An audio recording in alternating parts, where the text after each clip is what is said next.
RBS news Masaurhi की team आज पहुंची है मई नेतौल पंचायत के इस गांव में। गोनपुरा गांव है और यहां से लगातार 2 बार मुखिया पद को सुशोभित कर रही हैं सुजाता देवी जी। आज सुजाता देवी जी का नामांकन है और नामांकन के लिए निकली हैं। पंचायत में क्या है हाल और किस तरीके से ये तैयारी चल रही है चुनाव की, आइए हम इनसे बात करते हैं। सुजाता जी, बहुत बहुत आपका शुभकामना है आरबीएस न्यूज मसौढ़ी की टीम की ओर से। आप इस वक्त क्या तैयारी चल रही है? सभी लोग जा रहे हैं, निमंत्रण है सभी लोग जाने के लिए। क्या संदेश देना चाहते हैं लोगों को?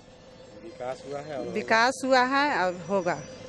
विकास हुआ, विकास के मुद्दे पर बात करेंगे। मित्रों, हमारे बीच हैं सुजाता देवी के पति और प्रतिनिधि के तौर पर काम करते हैं आशुतोष जी हमारे बीच हैं और हम उनसे जानना चाहेंगे कि सर इस बार की क्या तैयारियां हैं, किस मुद्दे को लेकर आप जा रहे हैं चुनावी मैदान में? पिछले 10 वर्षों में जो काम हुआ है उसी को लेकर हम जनता के बीच जा रहे हैं कि 2001 से लेकर 2010 तक जो काम हुआ और 2011 से लेकर जो 2021 तक काम हुआ, दोनों में पब्लिक अपना देखे कि क्या अंतर है। गरीबों के मान सम्मान के लिए, शांति के लिए हम आगे बढ़ रहे हैं, सबको साथ लेके चल रहे हैं, चाहे गरीब हो, पिछड़ा हो, अति पिछड़ा हो, हरिजन हो, कोई भी हो। और करीब करीब एक गांव सिर्फ बिनेका छोड़ के सबकी कनेक्टिविटी मेन रोड से हो गई। हर एक गांव में नल जल की व्यवस्था है, नली गली बन गई है। सिर्फ छोटा छोटा जो गली है बचा हुआ है, उसका काम विगत 5 वर्षों में किया जाएगा। विकास के कार्यों को अपनाते हुए विकास के वादों को लेकर के फिर से चुनावी मैदान में है। लगातार 2 बार मुखिया रह चुकी हैं और इस बार तीसरी बार है। तो क्या लगता है कि तीसरी बार में क्या छलांग लगा, क्या इस बार नैया पार होगी आपकी? पहला बार जी आए थे हम तो हमको 900 वोट आया था। दूसरा बार में 1659 वोट आया। अबरी 3200 पार करें।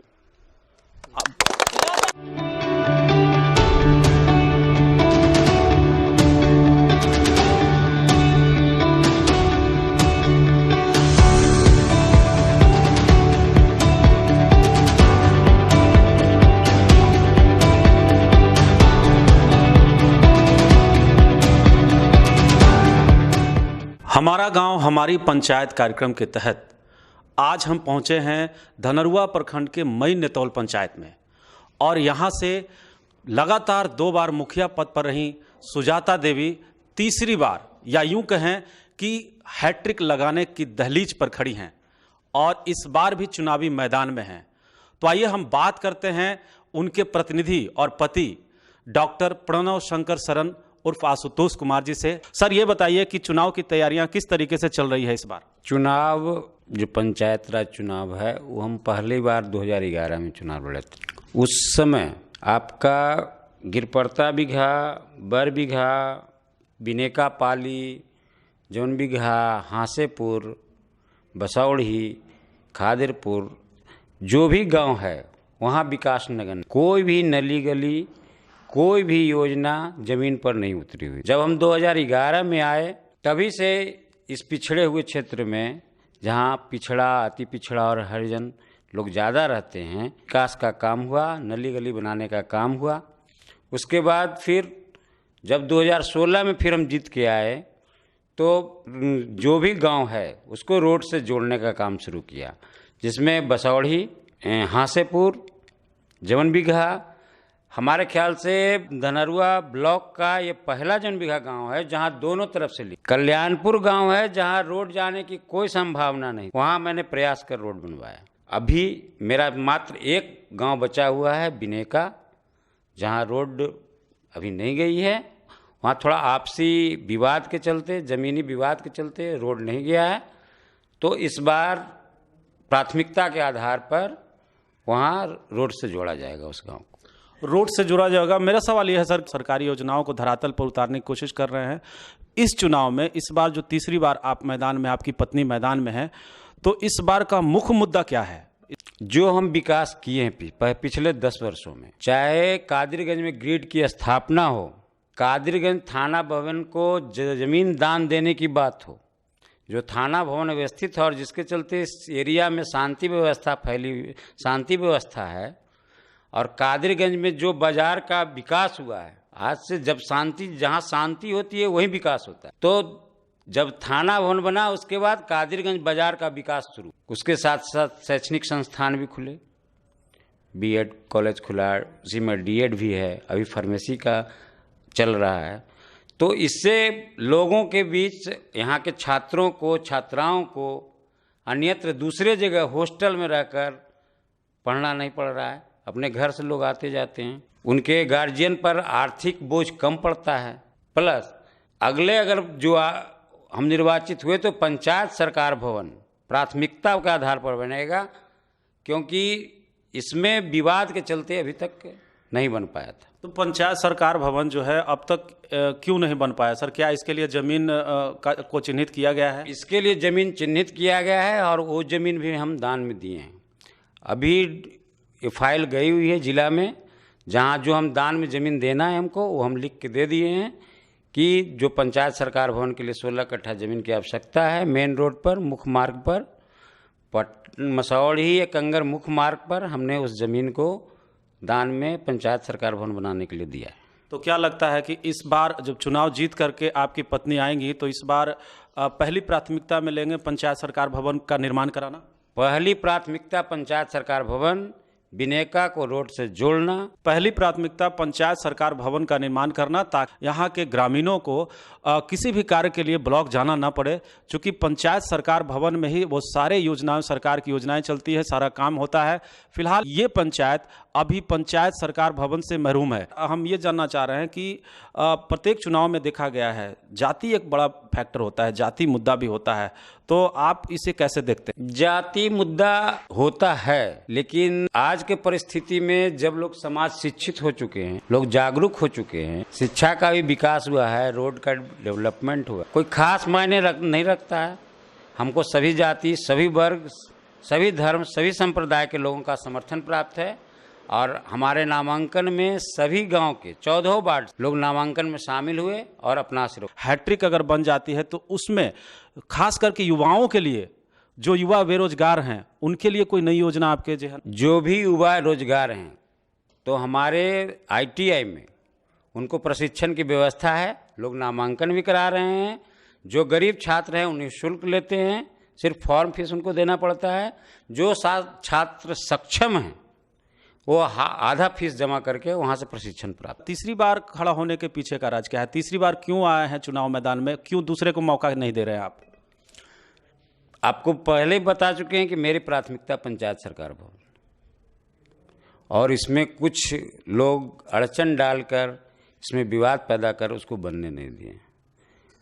तो जब तक पंचायत सरकार, अगर पंचायत सरकार पिछली बार ही बन जाता तो मैं इस बार चुनाव में नहीं आता, लेकिन पंचायत सरकार बनाना हमारा मुख्य उद्देश्य है और मेन रोड पर बनेगा, जिससे सभी लोगों को वहाँ आने जाने और उस भवन का जो लाभ है, उसमें जो सेवाएं मिलेगी, उसका जो लाभ है, उसको मिलने में किन्हीं को कोई परेशानी, किसी तरह का भय, कोई दिक्कत नहीं हो। मतलब पंचायत भवन ही आप मुख्य मुद्दा उसको मान रहे हैं? मुद्दा पंचायत सरकार भवन। आपके इनका 10 साल का कार्यकाल रहा है, 10 साल के कार्यकाल से आप कितने संतुष्ट हैं? 10 साल के कार्यकाल में हम पूर्णतः संतुष्ट हैं। जो हमने काम किया है उससे मैं पूर्णतः संतुष्ट हूँ। छोटा मोटा नली गली का काम बच गया है, वो भी 5 साल में पूरा हो जाएगा। आज कोरोना काल में ही देखिए तो हम लगातार, हमारी पंचायत में करीब 28 या 30 शिविर लगे। इतना किसी पंचायत में शिविर नहीं लाया गया। जो कोरोना का वैक्सीन देना था उसके लिए हमारे पंचायत में 28 या 30 बार शिविर लगाकर करीब करीब 95% लोगों को वैक्सीन दे दिया गया, और उसमें सुविधा के अनुसार भी दिया गया है। सभी गांव में ये जो शिविर लगा, सभी गांव में सभी जगह पर लगा। किन्हीं को दूर जाकर दौड़ भागकर परेशानी होने की आवश्यकता नहीं थी। हमारे 14 वार्ड हैं, 14 जगह नल जल योजना अभी सुचारू रूप से चल रहा है। 3 ऐसे गांव हैं जिसमें एक वार्ड में 2 गांव समाहित हैं, जैसे कल्याणपुर, जौन बीघा। तो जौन बीघा में नल जल योजना स्टार्ट हो चुका है, वहाँ चल रहा है। कल्याणपुर के लिए DPR बन के गया हुआ है।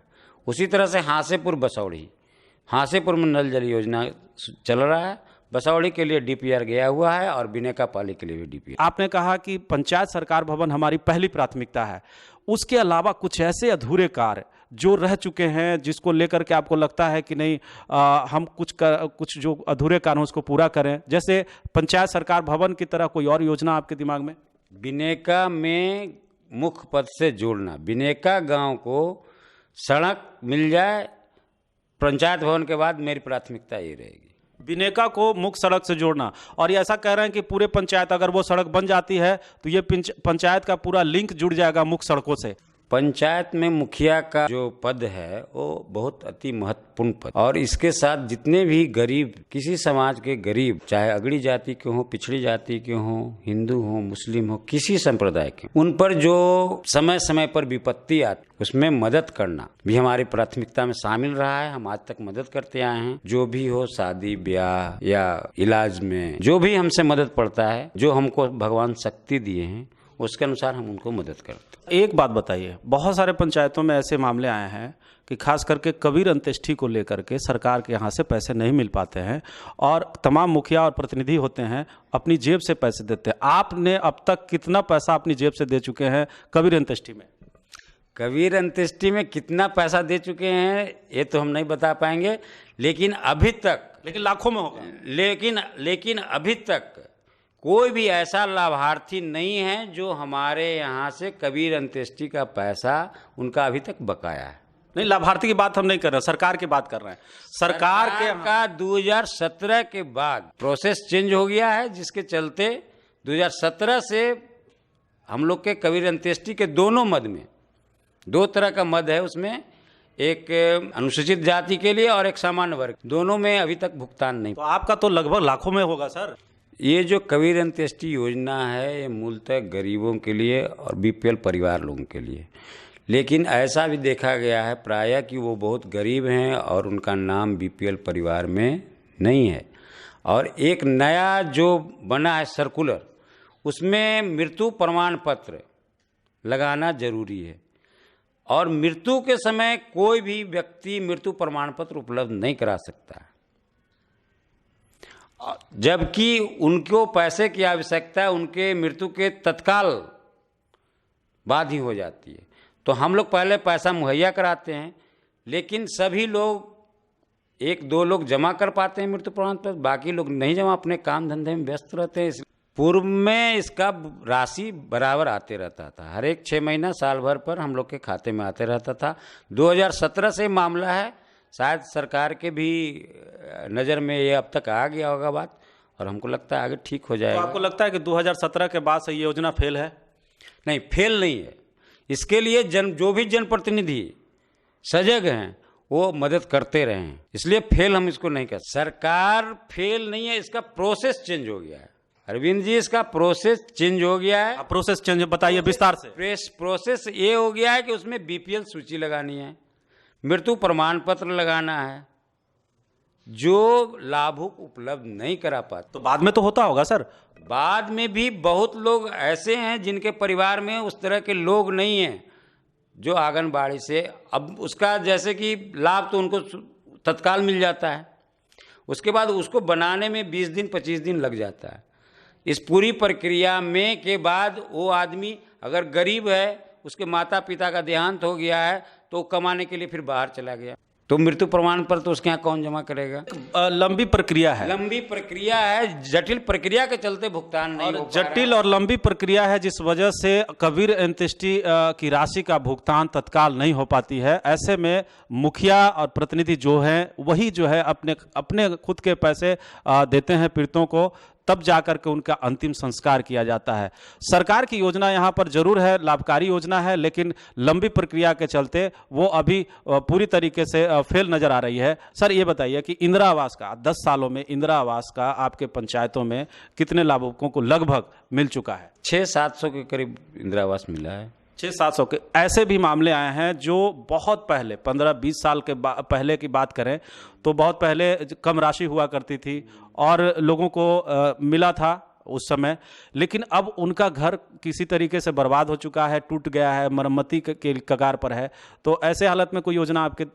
इसके लिए सरकार एक नया योजना लाई है, उसमें जो भी व्यक्ति जो 2010 से पहले इस योजना इंदिरा आवास योजना के लिस्ट सूची में उनका नाम था, उनका मकान कंप्लीट नहीं हो पाया था, उनको 50-50 हज़ार रुपये फिर एक बार उनको घर बनाने के लिए दिया जाएगा। दिया जाएगा, तो अभी दिया क्यों नहीं गया सर?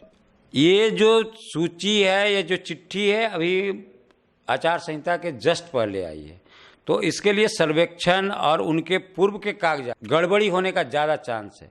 इसलिए कि 2010 का मामला, 2010 से 2001 से 2010 का मामला है, उसका संबंधित जो पेपर है, कागजात है, वो ब्लॉक में है। उस समय जनप्रतिनिधि हम थे नहीं, या जहाँ भी होगा कोई ज़रूरी नहीं है कि वही जनप्रतिनिधि आज भी हों। तो उसमें जांच की आवश्यकता है कि किन किन लोगों को पहले 2001 से 2010 तक इंदिरा आवास मिला था, और उनको अगर मिला था तो फिर उनको पुनः 50,000 रुपया घर निर्माण के लिए मिलेगा। 2001 से 2010 तक जिन लाभुकों को इंदिरा आवास की राशि मिली थी पक्का मकान बनाने के लिए, अगर उनका मकान किसी तरीके से डैमेज हो चुका है या मरम्मती के कगार पर है, तो ऐसी योजना के लिए सरकार ने नई योजना बनाई है और उसमें 50,000, जैसा कि 50,000 रुपये बतौर जो है उसमें सहायता राशि दी जाएगी और उसके बाद मकान की मरम्मती होगी। एक नई जानकारी मिली है, हालांकि आचार संहिता लगे होने के कारण इसको इम्प्लीमेंट नहीं किया गया है, आचार संहिता के बाद ऐसा किया जाएगा। सर, जाते जाते पूछना चाहता हूं कि आप अपने मतदाताओं से, आप अपने क्षेत्र की जनता से क्या संदेश देना चाहते हैं इस चुनाव में? सबको सम्मान, सबको मान सम्मान, और जो भी आगामी 5 साल जो मेरा आएगा उसमें जो भी छूटा हुआ काम है, छोटा हो या बड़ा, मैं काम पूरा करना चाहता हूं। इसके लिए, और जो पिछले बार 2 बार समर्थन दिए उसके लिए मैं उनका आभारी हूं, और अगले समर्थन के लिए उनसे मैं अपील करता हूं कि जो भी गलती हमसे हुई है, भूलवश हो या सरकार की योजना में बाधा के चलते हो, तो उसको नज़रअंदाज करते हुए एक बार फिर हमको बहुमत से जिताने का काम करें।